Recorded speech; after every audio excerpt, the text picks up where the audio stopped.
Sobrang mahal nito pag in-order mo sa restaurant. Lutuin ko muna yung itlog. Gawin ko siyang scrambled egg at ilagay mo na sa bowl at i-set aside. Habang ginagawa ko yan mga kalasa, kung bago ka pa lang sa aking channel, welcome. At huwag kalimutan mag-subscribe at i-click ang bell button para sa mga notification. At kung dati ka pa, welcome back at i-follow mo na rin ako sa aking Facebook page Lasang Pilipina. Okay na tong ating itlog, i-set aside ko muna yan. Maglagay ako ng kunting mantika ulit sa kawali at gisa ko na yung bawang hanggang sa mag-brown lang o maglabas siya ng aroma. At isunod ko na rin yung sibuyas. The same process, ihalo hanggang sa maluto lang din yung sibuyas at isunod ko na rin ilagay yung carrots.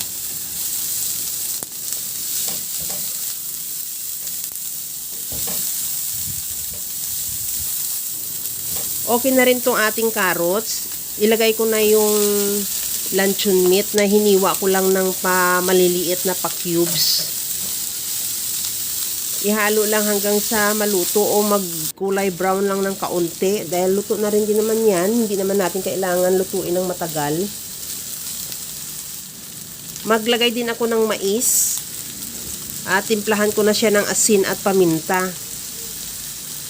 Maglagay din ako ng oyster sauce at ihalo hanggang sa mag-reduce lang din yung oyster sauce.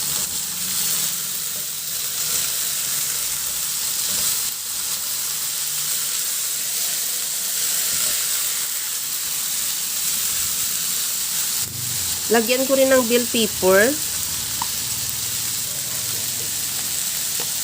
At timplahan ko na rin yan ng liquid seasoning.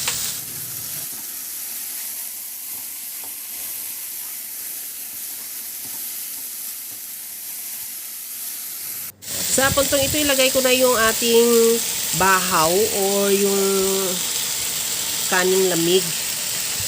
At ihalo lang hanggang sa mag-mix lang talaga yung ating kanin o yung bahaw sa ating mga ingredients.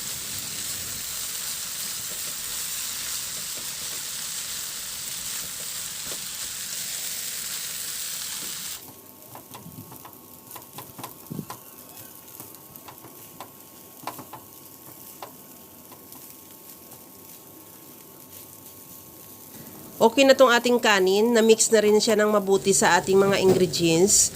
Isunod ko na ilagay yung ating scrambled egg. Ihalo lang yan hanggang sa mag-mix lang din yung ating scrambled egg. At ready to serve na yan. Kaya mga kalasa, kung nagustuhan mo yung ating video, please like na lang at pakishare na rin sa inyong mga friends.